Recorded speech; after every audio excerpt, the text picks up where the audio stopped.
Assalamualaikum warahmatullahi wabarakatuh. Bismillahirrahmanirrahim. Alhamdulillahi rabbil alamin.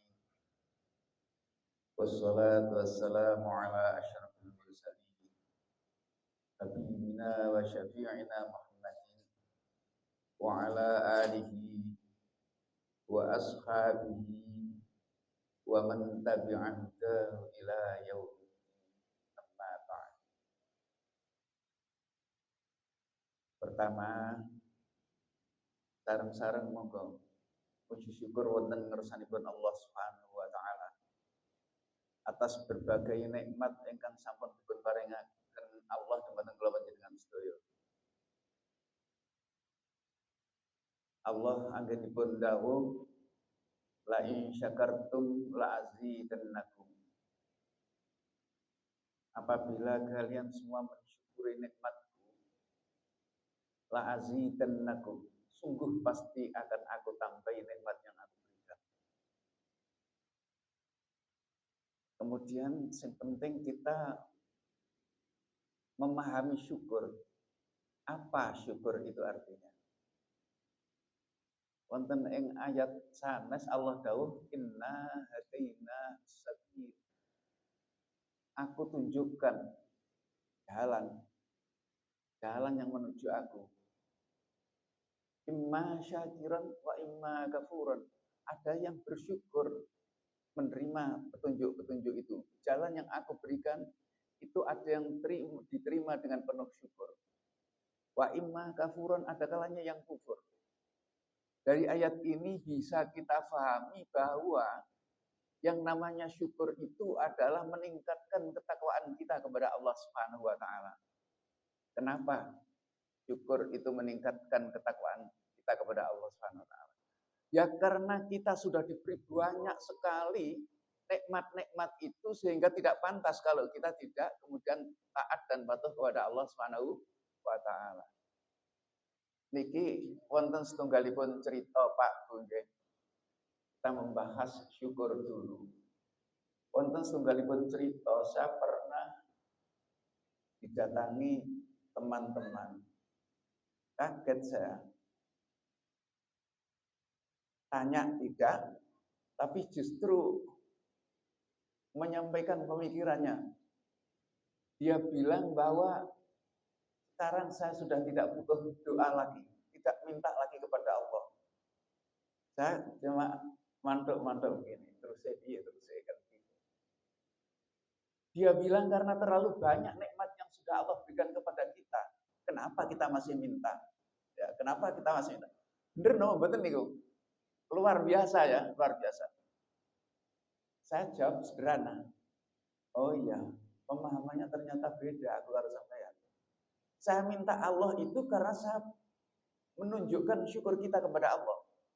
Diberi nikmat Allah yang banyak sekali, masa dikongkon nyuwun bloko ora gelem. Allah kan berfirman, ud'uuni astajib lakum. Itu perintah apa perintah? Disuruh apa kita?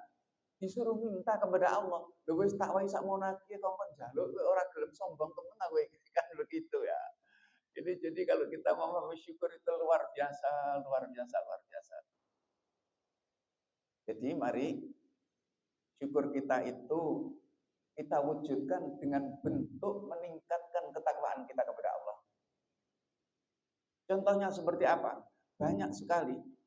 Coba bayangkan kita sudah diberi nikmat yang begitu besarnya oleh Allah Subhanahu wa taala. Gampang salat nek nganti ora gelem ora kebangetan. Ya. Padahal salat itu sendiri kebutuhan kita. Ketika kita sholat, itu berarti kita betul-betul mengadu kepada Allah Subhanahu wa taala. Mohon rezekinya. Kalau kita duduk di antara dua sujud itu yang kita baca apa? Terus luar biasa. Ada warzukninya juga kadang-kadang ya. Ini artinya ketika kita sholat itu mengadu kepada Allah. Ya Rabb, sementara ini mencari rezeki amat sulit ya Rabb. Terlanjur saya nanam cabai. Saya pikir harganya meningkat, ternyata sekarang murah sekali tak cabai itu. Kadang-kadang Pak Maji, saya itu senyum sendiri. Kenapa? Kalau cabai murah, sambal saya nggak laku. Kenapa ini? Jadi kadang-kadang saya cuma nonton, subhanallah, subhanallah. Pak, kok sambelnya nggak laku? Iya, karena saya produk sambal futsal juga ya. Ini kadang-kadang, subhanallah, Allah Maha bijaksana. Kenapa loh kalau cabai harganya mahal, sementara ekonomi lemah, yang bahan pedes ini kita kesulitan ini ya. Jadi diatur Allah seperti ini. Masya Allah, luar biasa. Syukur, syukur. Jadi ketika kita sholat, itu sebenarnya sebuah pengaduan kepada Allah Subhanahu wa Ta'ala. Warzuqni, warzuqni. Kita mohon lagi, wahdini. Ya. Di samping wahdini kita masih minta lagi, wa'afini, selamatkanlah aku ya Rabb. Wa'fu anni, ampunilah aku ya Allah. Kenapa minta ampun? Lah wong sholatnya mau orang genah. Gimana Mas Miki? Sholatnya genah mah enggak kira-kira. Subhanallah. Kita kadang-kadang Allahu Akbar koyo iya oh. Bareng wis tekan Allahumma ba'idni. Ini muncul pemikiran-pemikiran yang macam-macam. Ya. Makanya wa'fu anni, ampunilah aku ya Rabb. Ampuni. Ya. Kalau langkahku, aktivitasku ini enggak engkau ampuni ya Rabb, jadi apa aku? Ya, jadi apa aku? Wa'fu anni. Berikutnya apa? Setiap kita berbicara dianjurkan menghaturkan sholawat salam kepada Rasulullah Muhammad SAW. Untuk apa? Sebagai bentuk terima kasih kita kepada Allah Subhanahu Wa Taala, sebagai bentuk rasa terima kasih kita kepada Rasulullah Muhammad SAW. Rasulullah itu mengajarkan kita gulawentah dumateng kula panjenengan sedaya luar biasa. Kadang-kadang enggak kita duga kok. Nyapa kok ngono iki? Nyapa kok ngono iki? Satu contoh yang kadang-kadang kita anggap sepele. Itu Rasulullah pernah bersabda begini Pak Maji. Tolong nanti kalau ada yang khilaf, ya dikomplain gitu ya. Rasulullah itu pernah bersabda begini. Idza tafa'aba. Pakai ta ya. Idza tafa'aba ahadukum fal yakdim. Fa illam yastati fadha yadahu. Ya. Fadha yadahu ala fihi idza tasa'aba ahadukum. Ketika kamu tasa'aba itu apa maknanya? Itu 1500 tahun yang lalu, Pak. Nabi bilang kalau kamu menguap, angop, tahanlah, terutama ketika sholat. Jadi ketika sholat nggak boleh kita, nggak boleh, tapi tahan. Ya. Ketika kita sholat kemudian menguap, tolong ditahan mulutnya. Begini. Pak Ilham Yastati, kalau kamu nggak bisa menahan, fadha yadahu fi amfihi. Taruh tanganmu di mulutmu. Lho ngono iku lho disuduhno, nek naruh tidak sembarang tangan, kalau kebetulan yang kiri yang kamu pakai, maka dengan punggungnya. Kalau kebetulan yang kanan seperti ini. Saya itu kadang-kadang ngaji Pak Moji dengan anak-anak kecil juga. Dia bertanya, Mbah, kenapa Mbah? Nek tangan kiwa kok ngene Mbah? Itu saya kadang-kadang lucu, seneng sekali kritisnya anak-anak sekarang gitu ya.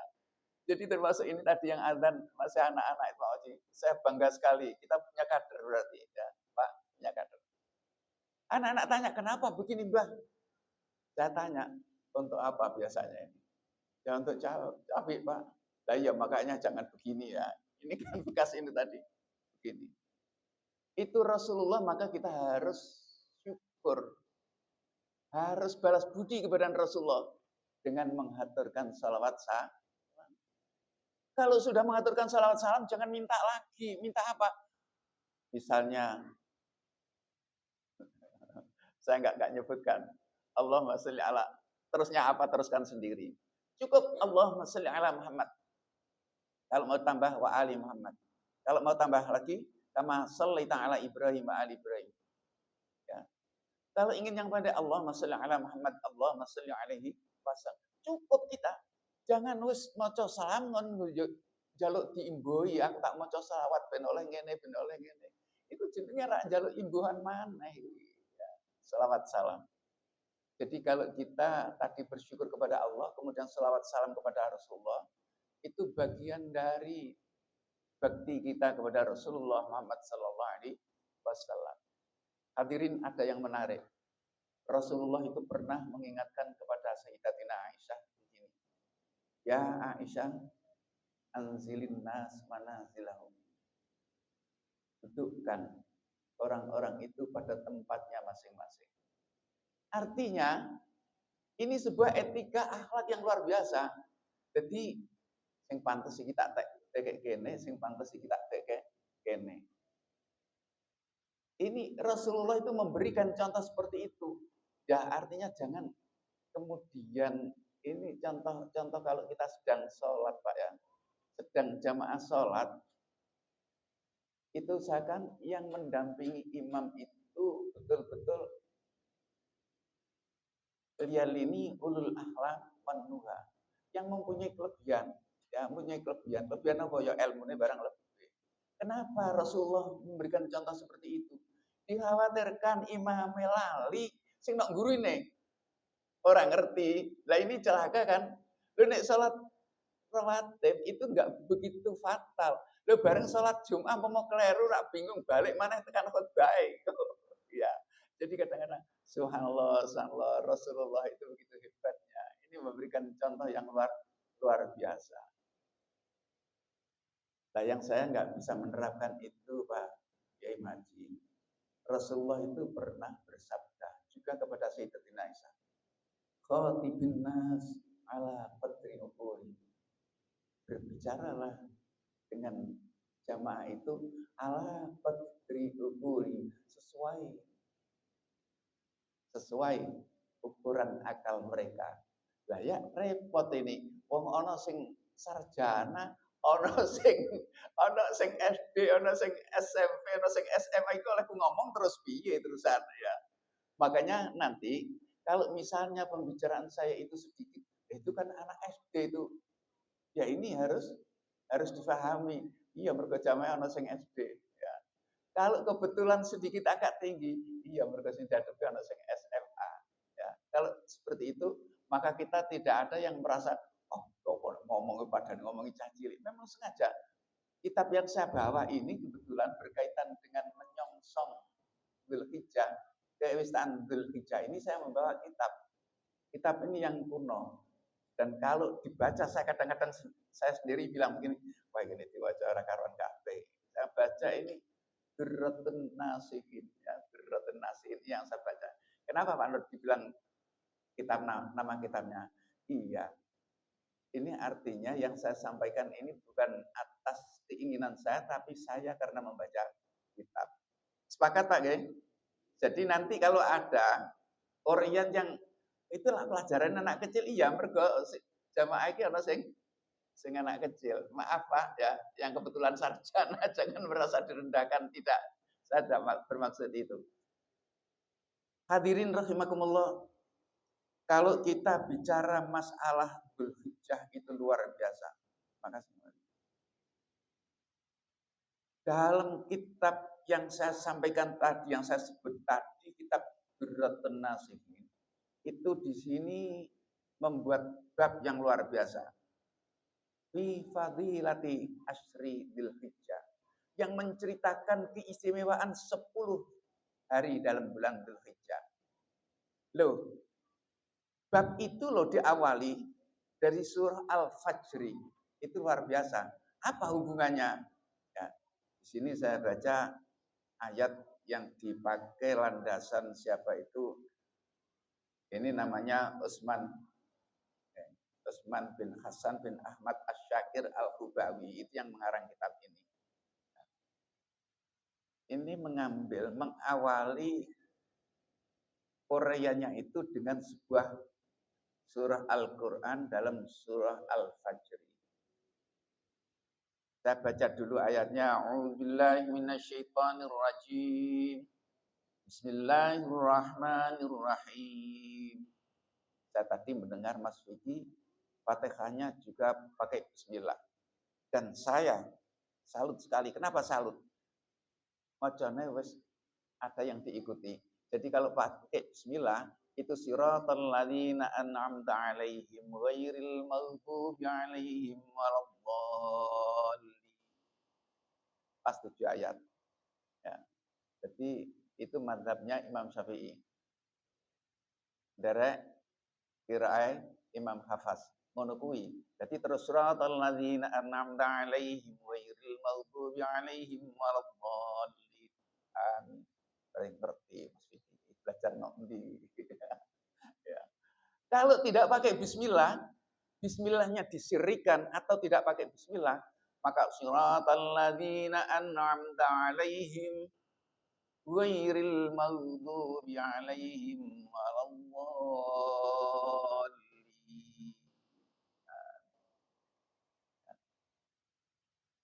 Itu kiraannya siapa itu?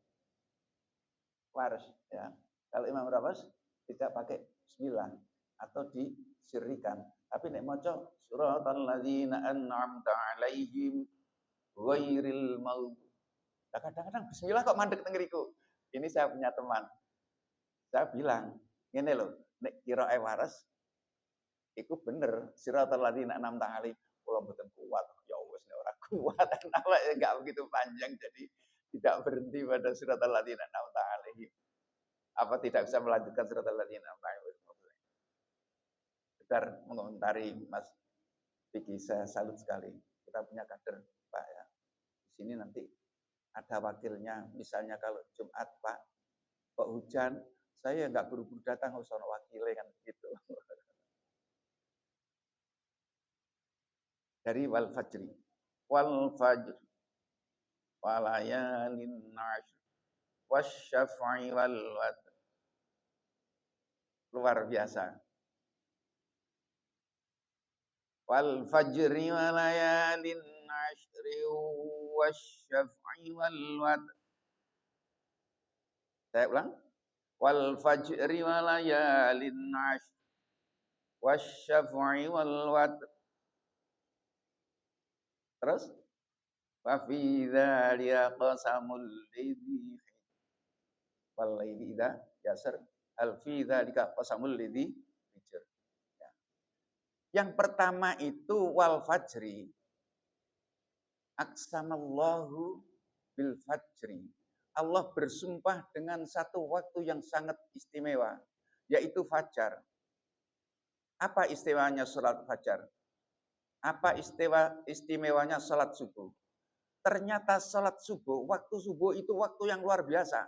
Sampai pernah saya membaca hadis, tapi hadisnya saya nggak tahu derajatnya ini sahih apa dhaif, nggak tahu. Hadis mengatakan kalau kamu habis salat subuh, jangan tidur lagi. Ya. Kalau saya membaca taklimul mutaklim, garai miskin katanya. Ya saya kadang-kadang takutnya yang miskin apa orang itu harus subuh. Ini keterlaluan, ini menunjukkan kalau ada orang yang habis salat subuh tidur lagi, itu tandanya orang yang apa? Pemalas. Pemalas itu sampai Rasulullah memberikan doa, Allah ini a'udzubika minal jubni wal asal. Buruk-buruknya orang yang mempunyai karakter pemalas. Jadi jangan ada yang pemalas. Kalau subuh terus bangun, kita jalan-jalan atau apa? Ya, jangan sampai tidur lagi. Wal fajri. Walayalin asyr, dan beberapa malam yang 10. Kalau di sini diterjemahkan bahwa Allah memilih, ya, memilih innallaha tara minas sanati salasa asyaratin. Allah itu memilih dalam satu tahun itu ada 10 itu tiga kali. 10, 10, 10. 10 apa itu? 10 akhirnya puasa sasi Ramadan. 10 apa itu? 10 pada awalnya bulan Dzulhijjah. 10 apa lagi? 10 pada bulan Muharram. Ini serba 10 tapi luar biasa istimewanya. Ya. 10 hari pada akhir Ramadan. Itu yang sering digunakan Rasulullah untuk beriktikaf. Karena dimungkinkan pada 10 hari Akhir Ramadan itu turunnya Lailatul Qadar. Lah kalau 10 hari pada bulan Dzulhijjah ini apa? 10 hari pada bulan Dzulhijjah itu Rasulullah pernah bersabda. Mohon maaf, jangan ditanyakan karakternya, derajatnya hadis ini. Ini hadis saya baca. Sahih napa mboten? Saya tidak bicara masalah itu. Setidak sahih-sahihnya hadis itu dhaif dibandingkan dengan qaul ulama yang asal qaul itu masih lebih tinggi hadis yang dhaif. Karena bagaimanapun ahli hadis tidak berani mengatakan itu duduk hadis, tidak, ya. Mesti masih dibilang hadisnya dhaif. Yang paling lemah adalah hadis maudhu. Senajan maudhu ora wani nyebut iku duduk hadis, ya. Ada sebuah hadis yang diriwayatkan oleh Ibnu Abbas radhiyallahu anhu annahu qala alaihi salatu wassalam ma min ayyamin al-amalu shalihu fiha ahabbu ila Allah ta'ala min hadhil ayyam. Saya tidak menerjemahkan versi pondokan, saya terjemahkan versi sekolahan saja. Tidak ada hari-hari yang beramal soleh pada hari-hari itu yang amat dicintai oleh Allah. Podo-podo dinone, amal pada hari itu sangat dicintai oleh Allah Subhanahu wa ta'ala. Yakni ayyami asyri Dzulhijjah. Dilanjutkan sendiri oleh Nabi. Yaitu 10 harinya Dzulhijjah. Kalau kita beramal pada awal bulan Dzulhijjah, itu nilainya akan lebih tinggi dibandingkan dengan hari-hari biasa. Kenapa? Karena pada hari itu memang luar biasa. Ada hari Tarwiyah, ada hari Arafah, ada Idul Nahri. Ini luar biasa. Pada awal bulan Dzulhijjah itu dikatakan Nabiullah Adam mendapatkan ampunan dari Allah Subhanahu wa taala. Itu pas tanggal 1-nya Dzulhijjah. Itu Nabi Adam. Lah kalau kita bagaimana? Dosanya yang banyak sekali ini, kira-kira kita minta ampun Allah itu kapan? Ya. Kalau Nabi Adam itu bahkan setiap hari Rabbana dzalamna anfusana wa illam taghfir lana wa tarhamna lanakunanna minal khasirin. Selama 40 tahun, Pak, Bu. Ya. Selama 40 tahun itu Nabi Adam dan Hawa dipisahkan. Bisa nggak merasakan kalau kita dipisahkan dengan keluarga, dipisahkan dengan istri, bisa membayangkan? Oh, kadang-kadang orang ketemu bojone seminggu luar biasa kok. Dadaan 40 tahun. Oh, luar biasa menderita. Makanya Nabiullah Adam itu menangis. Saya cuma melakukan sedikit kesalahan. Ini saya dijatuhi sanksi oleh Allah 40 tahun. Enak sekali umatnya Muhammad itu. Melakukan kesalahan berkali-kali. Cukup astagfirullahaladzim. Astagfirullahaladzim. Astagfirullahaladzim. Diampuni oleh Allah Subhanahu wa taala. Sing pirang-pirangane tahun ra tau salat, begitu salat, semua dosanya sudah diampuni oleh Allah Subhanahu wa taala. Lho ngene kok gak seneng dadi umat Nabi Muhammad, ya. Jadi ini kesempatan buat kita semua, ya. Sudahlah, tinggalkan masa lalu kita. Ayo kita meraih masa depan kita. Sepakat, Pak, Bu? Sing wis kadung. Semua diampuni oleh Allah. Kenapa? Karena sudah menunaikan ibadah sholat. Kalau sholatnya bagus, insya Allah semua akan diampuni oleh Allah Subhanahu wa taala. Berbeda dengan Nabi Adam 40 tahun, Pak. Istighfarnya itu. Ya. Ini kita teruskan. Dalam hadisnya Ibnu Abbas tadi mengatakan, sahabat-sahabat matur, qalu, matur para sahabat. Apa aturnya? Walal jihad fi sabilillah, amal pada 10 hari awal Dzulhijjah itu lebih baik daripada jihad fi sabilillah. Apa jawab Rasulullah? qala walal jihad fi sabilillah. Iya, luwih apik timbang jihad fi sabilillah. Tapi diteruskan oleh Rasulullah Muhammad sallallahu alaihi wasallam. Bagaimana terusnya? Illa rajulun, kecuali laki-laki, kharaja binafsihi, yang keluar berjuang berperang membela agama Allah, binafsihi, dengan dirinya, wa malihi, dan hartanya, falam yarji' bidzalika, awake ora mulih bandane ora mulih. Kalau itu enggak ada bandingnya. Coba Pak, kira-kira Bu, kita ingin beramal pada 10 hari yang pertama ini sampai tanggal 10 Dzulhijjah, kepengin apa mboten? Kepengin, Masya Allah, akan lebih baik, ya, akan lebih baik, Masya Allah, luar biasa, luar biasa. Termasuk doanya ini pernah saya sampaikan nih. Yang menarik, ketika bulan Dzulhijjah itu ada sebuah hadis, kama jaa fil khabar. Hadisnya mengatakan, innallaha ta'ala yubahi malaikatahu. Allah Subhanahu wa taala itu berbangga di hadapan malaikat-malaikatnya. Ya. Membanggakan apa? Firman Allah, unzuru ila ibadi. Malaikat-malaikatku. Ya, malaikat itu hamba Allah yang tidak pernah maksiat. Selalu taat, disuruh sujud. Begitu diciptakan, kamu sujud. Sampai sekarang masih sujud malaikat. Kok betah teman? Ya tidak seperti kita. Kita disuruh warga ma'rakiin. Ya, kita jamaah luar biasa. Cepet-cepetan. Sampai ada pertanyaan begini, Pak, tumak ninah itu seperti apa toh Pak? Ya, tumak ninah itu seperti apa? Gak ada yang menjawab. Tumak ninah itu as-sukut batal harokah, Pak Maji. Kita diam setelah bergerak. Saya bilang begini, lah bergerak itu sepiro, menengah itu sepiro. Saya bilang begitu. Kalau saya jawabnya enggak begitu. Tumak ninah itu seperti apa? Tumak ninah itu mengikuti Rasulullah. Kalau kamu rukuk disuruh baca apa? Subhana rabbiyal azim. Nek oleh memocok subhana rabbiyal azim. Pantas enggak kita misalnya di hadapan Allah, subhana rabbiyal azim, pantas enggak kira-kira? Kok ketok temennya ora sopan. Ya ketok temennya ora sopan. Oh, di hadapan camat saja kita harus tawadhu, khusyuk. Kalau ngomong yang pelan-pelan, lah kok ngersane Allah wae dhewe subhanallah azim. Subhanallah azim, subhanallah azim.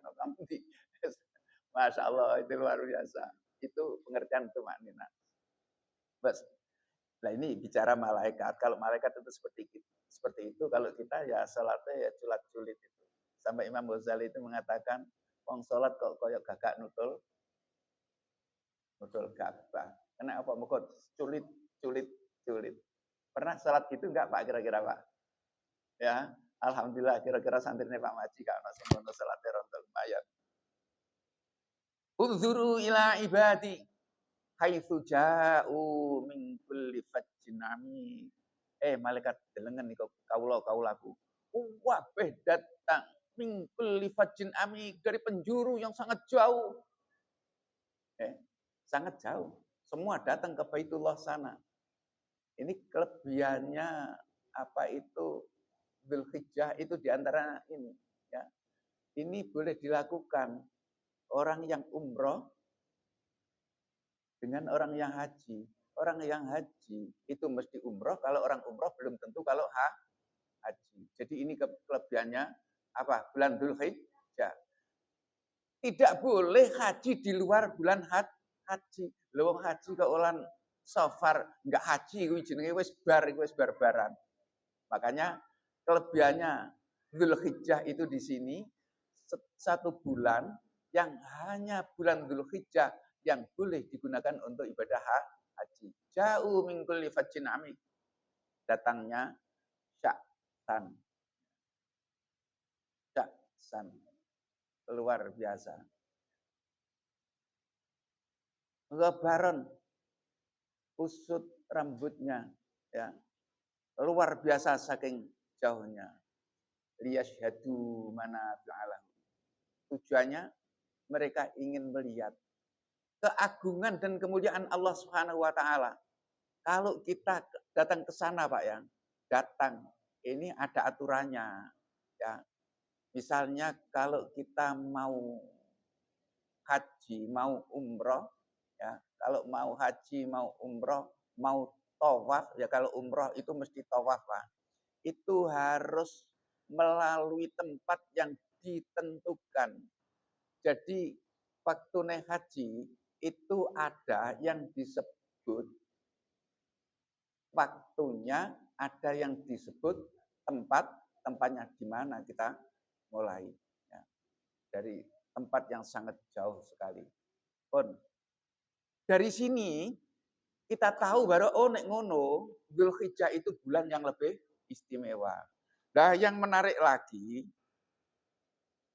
kita kalau bicara masalah Dzulhijjah, kelebihannya diantaranya lagi, tidak boleh kita menyembelih binatang yang untuk takarrub kepada Allah itu kecuali dalam bulan Dzulhijjah. Ya. Nyembelih-nyembelih boleh, itu namanya bukan kurban. Kita misalnya akikoh boleh, tapi bukan kurban. Kurban harus persis pada tanggal 10, 11, 12, 13. Masih dalam bulan Dzulhijjah. Kena napa kok ngoten? Ya. Iya, itu ketentuannya kurban. Kalau kita bicara kurban, sapa toh sing ngawiti kurban itu? Sinten Pak sing ngawiti kurban, Pak? Bu. Non? Apa?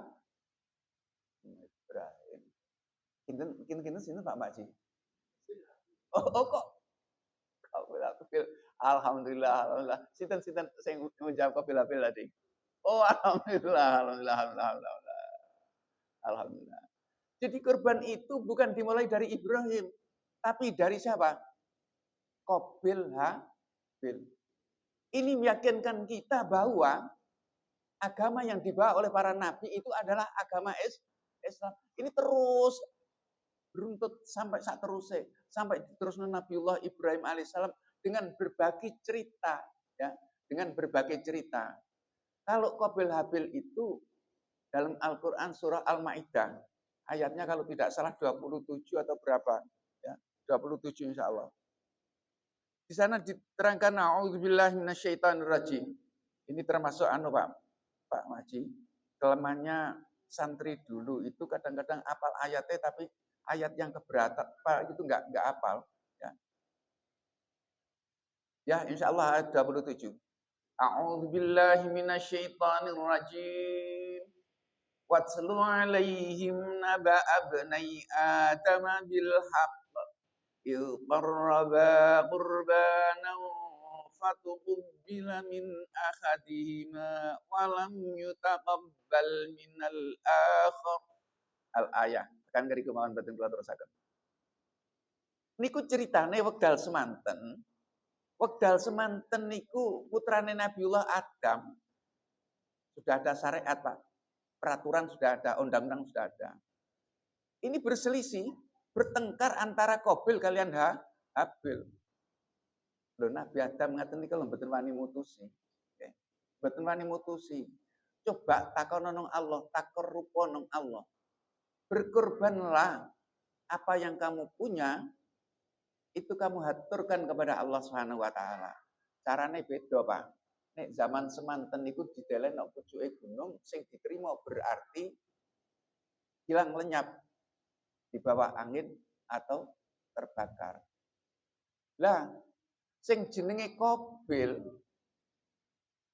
niki ternyata nyritakaken tiyang rontok cetil, Pak. Profesinya Qabil itu petani. Sing Habil peternak. Yang menarik, sing Qabil dikongkon takarrub nang Allah iku milih gabahe sing rontok. Lah wong oleh nandur pirang-pirangane wulan mosok arep tak korbanno. Milih sing rontok kempes-kempes. Padha digawone nang dhuwur gunung. Jare sing Habil, wong aku syukur nang ngene Allah. Aku tak milih wedhus sing paling apik.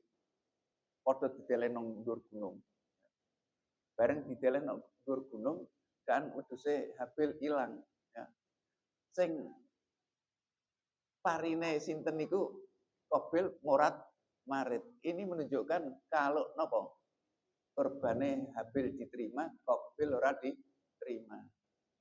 Lho ngaten niku atine luar biasa. Iki ora adil pangeran. Lho nyalahno pangeran, ora adil nyapa nek ora diterima. Kesalahannya di mana? Memilih untuk takarrub itu dipilihkan sing buruk. Dan ini sampai sekarang kalau kita korban boleh milih sing kuru no mboten nih. Non? Ini yang luar biasa. Kita kadang-kadang nggak ngerti. Nyapa nek korban kudu dipilih no sing sehat, sing lemu, sing anu. Ternyata dari sana kita berangkatnya. Loh, biyen niku Qabil niku mulane korbane ora diterima. Lah dipilih no sing elek. Sing dipilih no sing apik. Ini sudah barang tentu berangkat dengan penuh keikhlasan. Diterima oleh Allah Subhanahu wa taala karena penuh keikhlasan. Makanya wonten surah Al-Hajj menika ayatnya 31, 37 ya. A'udzubillahi minasyaitonir rajim. La yanalallaha luhumuha wala dima'uha walakin yanalu taqwa minkum. Masyaallah. Ayat ini mengatakan yang dibutuhkan Allah, yang sampai kepada Allah itu bukan daging dan bukan darahnya. Tapi apa yang sampai kepada Allah itu? Takwa kita. Dan ini kan koyok-koyok berlawanan. Kalau perintah korban sing bagus, sing api. Dan ini sing Allah menjawab seperti ini. Nah makanya kalau kita menerjemahkan Al-Quran, itu harus dilihat juga asbabun nuzulnya. Asbabun nuzul ayat ini seperti apa? Asbabun nuzulnya, biar ayat ini turun, pergowong jahiliyah. Orang jahiliyah itu masih melanjutkan tinggalan nenek moyangnya. Korban yo enek korban. Tapi yang menarik, nek wis korban iku daginge dikarekno didelen nang ngene. Napa niku didelen nang sebelah Ka'bah. Getih diusap-usapno nang ngene Ka'bah. Lah ini kemudian diluruskan oleh Al-Qur'an.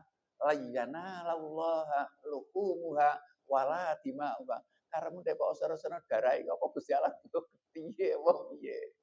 Sing dimaksud Allah itu takwa, sing sampai kepada Allah itu ketakwaan kita. Ya. Artinya kalau kita berkorban, ayo korban terok koyok Habil. Dengan penuh keikhlasan dan pilihkan yang terbaik. Pilihkan yang terbaik. Wonten ngriki dipun terangaken luar biasa. Luar biasa nipun niku ngaten. Berkaitan kalian korban menika, Rasulullah nate dawuh. Ini kadang-kadang kula dipun komplain kalian jamaah niku. Dipun komplaine ngaten.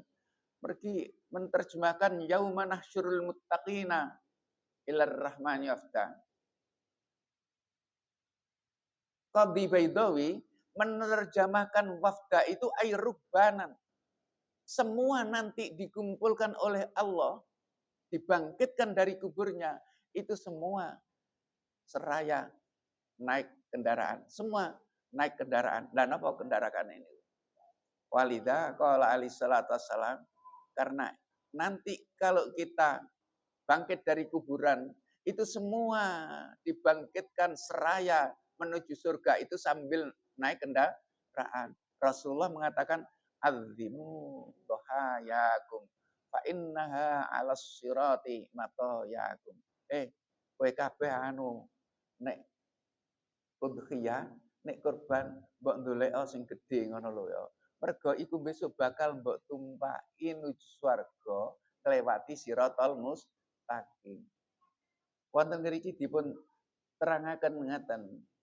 Man qarraba qurbanan, sapa sing takarrub sarana kurban, idza qama min qabri, ketika dia bangkit dari kuburnya, ra'ahu iman ala ra'si qabri. Dia akan melihat sesuatu yang berdiri di atas kuburnya. Fa idza lahu sya'run minadz dzahab. Yang bulunya itu semua dari emas. Loh kok aneh ngaten? Jangan bicara aneh. Alam sana kalau di sini mesti berbeda. Kalau misalnya menceritakan surga itu kerikilnya kerikil emas, mosok kerikil emas, iya nek nok donya dijupui awake dhewe dan nek nok kono memang apa itu sifatnya itu seperti itu, bangunannya itu seperti itu. Dan nek bangunannya padha karo nok donya kerikil ini ora gumun awake dhewe. Makanya mesti berbeda. Ini juga begitu. Ada suatu yang berdiri di atas kubur kita itu yang luar biasa, fa idza lahu sya'run min dzahab wa ainahu min yawaqitil jannah. Dari yakut. Yakut itu permata yang hijau. Wah, itu dari surga, matanya seperti itu. Wa qarnahu min dzahab. Sungunya, napa sungu? Tanduknya juga dari emas. Fayaqulu, kita yang bangkit dari kubur itu bertanya, man anta? Siapa kamu? Ya. Kok ono kewan sing luar biasa iki sapa ta? Wa ayyu syai'in anta? Dari mana kamu? Wa ma raaitu ahsana minka. Saya tidak pernah melihat ada binatang yang bagus seperti kamu ini. Jawabnya apa? Lho iki yo kebu iki apa? Sapi, iki yo wedhus. Dadakan jawab, fayaqulu ana qurbanukal ladzi qarrabtani fid dunya. Saya ini korban kamu, yang kamu korbankan ketika kamu di dunia. Jadi ketika kita dibangkitkan untuk menuju surga, melewati Shiratal Mustaqim, itu kita dipersiapkan kendaraan yang seperti itu. Saya ditanya oleh jamaah, Pak, ini hadisnya sahih mboten?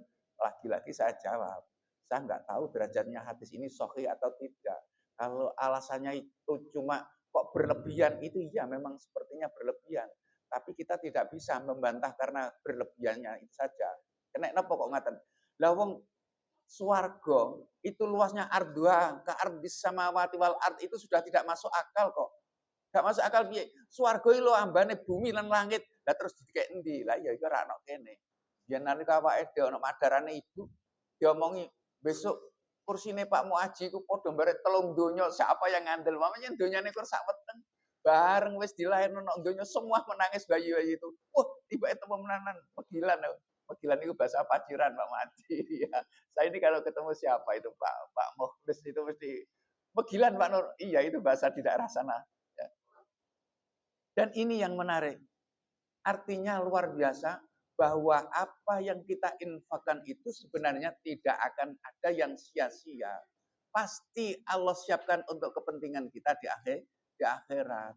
Misalnya kita dianjurkan banyak sodako, dilipat gandakan. Lah kalau cuma 10 kali itu loh, itu masih belum sebanding dengan hidup kita di akhirat yang tidak ada kesudahannya. Lah wong nok donya iku paling 100 tahun loh, Pak. Kula niki pun umur 79 men, Januari mangken 79. Niku sudah merasa luar biasa panjangnya. Kamu kok di akhirat itu ndak ada batasnya. Sapa sing kepengin umure 150 wonten? Mboten enten, mboten enak, Pak, mboten enak dengkul kula niku kadang rasane mun mboten karuan. Ya, mboten karuan. Itulah keistimewaannya kurban yang nanti akan kita kerjakan besok pada hari apa? Udhiyah. Lah sakniki napa sing dikorbanaken? Sing dikorbanaken niku napa?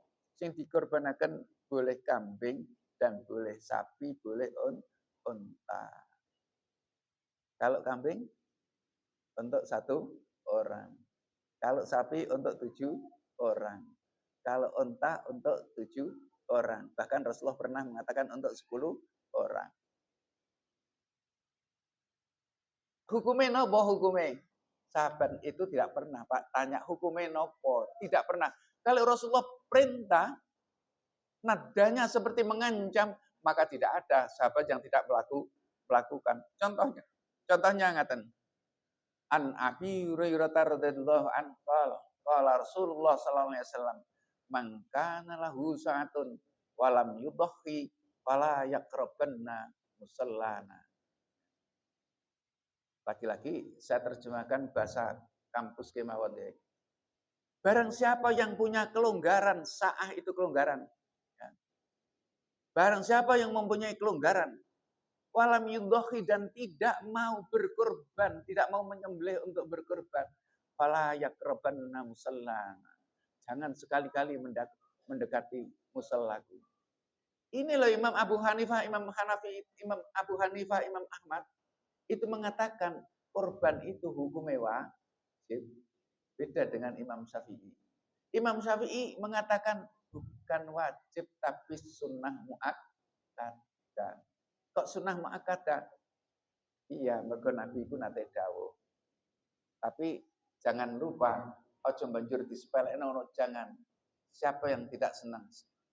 Siapa yang tidak senang mempunyai kelonggaran kemudian kita gunakan. Karena kemudian yang kita gunakan itu, kelonggaran yang kita gunakan tidak akan hilang. Di dunia pun Allah akan membalas. Coba yang biasa korban, sekarang korban, tahun depan nanti kan bisa korban lagi. Kok sakit Pak Nur? Lah ya saya heran ya itu. Orang yang gemar bersedekah itu pasti akan ditambah-tambah oleh Allah. Karena setiap kita ambil untuk sedekah itu dijoki lagi oleh Allah, dijoki lagi oleh Allah. Contohnya siapa? Abdurrahman bin Auf. Jadi Imam Abu Hanifah, Imam Ahmad mengatakan korban itu wajib. Kalau Imam Syafi'i sunnah muakkadah. Lu kok ngoten kok iso beda napa Pak Nur? Iya, bedanya itu karena Rasulullah itu pernah bersabda ketika menyembelih hewan itu beliau mengawali dengan bismillah ya. Bismillah. Ada yang mengatakan Allahu Akbar, bismillahirrahmanirrahim. Ada yang bismillahirrahmanirrahim, Allahu Akbar. Tidak usah kita perdebatkan. Silahkan kalau mau memotong bismillah Allahu Akbar juga boleh, Allahu Akbar bismillah juga boleh. Rasulullah melanjutkan apa? Melanjutkan Allahumma taqabbal min Muhammad. Ya Rabb, terimalah ini korban dari Muhammad. Yang disembelih berapa kambingnya? 1 ekor kambing. 1 ekor kambing. Rasulullah mengatakan Allahumma taqabbal min Muhammad. Wa ali Muhammad, dan keluarganya Muhammad. Siapa keluarganya Muhammad? Termasuk yang waktu itu Khadijah sudah wafat. Karena perintahnya korban itu setelah Sayyidatina Khadijah wafat. Wa min ummati Muhammad, terimalah korban ini dari umatnya Muhammad sing disembelih wedhus siji. Kena napa kok ngaten? Karena Rasulullah tahu ora kabeh umatku sugih. Dadi tak wakilane. Dadene sing sugih nek kepengin besok lebih hebat, ya coba kita potong sendiri dan jangan khawatir kita akan mendapatkan balasan yang ganda. Kita harus memilih bahasane Rasulullah niku amlahaini akronaini ya. Jadi kana yudhi bikabsyaini amlahaini akronaini. Beranggah bersungu. Amlahaini niku dipun ceritakan kambing yang dipotong Rasulullah itu kambing putih tapi ada genditnya hitam. Ya, ada genditnya hitam. Ada yang mengatakan hitam tapi bergendit putih. Lah umpama putih mulus ya ora apa-apa, ireng mulus ya ora apa-apa, iku rak nyontokno Nabi biyen nek kurban iku sifate kaya ngono kuwi. Jadi mari ini kesempatan yang baik, tidak ada hari yang paling istimewa kecuali 10 hari awal bulan Dzulhijjah, termasuk tanggal 10 Dzulhijjah. Insya Allah kira-kira tanggal 10 niku jatuh pada hari apa Pak? Pada hari Jumat insya Allah. Ya. Jadi pada hari itu kita bisa langsung potong, bisa jadi tak tundane besok ayam tasyrik tanggal 11 apa Dzulhijjah. Saya doakan masjid sini lebih banyak yang korban daripada tahun yang lalu. Tahun yang lalu berapa Pak? Insya Allah. 3 lembu sapinya pedusnya berapa? 4. Saya doakan besok sapinya Pak Waji menjadi 4 atau 5 begitu. Kambingnya. Percayalah nanti jalan kurma masyarakatnya akan menjadi masyarakat yang lebih kaya daripada kemarin-kemarin. Percaya yo ngono, gak percaya yo ngono. Makatan ingkang saged kula aturaken semoga bermanfaat kangge kula panjenengan sedaya. Allahumma fiq ila aqwamit thoriq. Wassalamualaikum warahmatullahi wabarakatuh.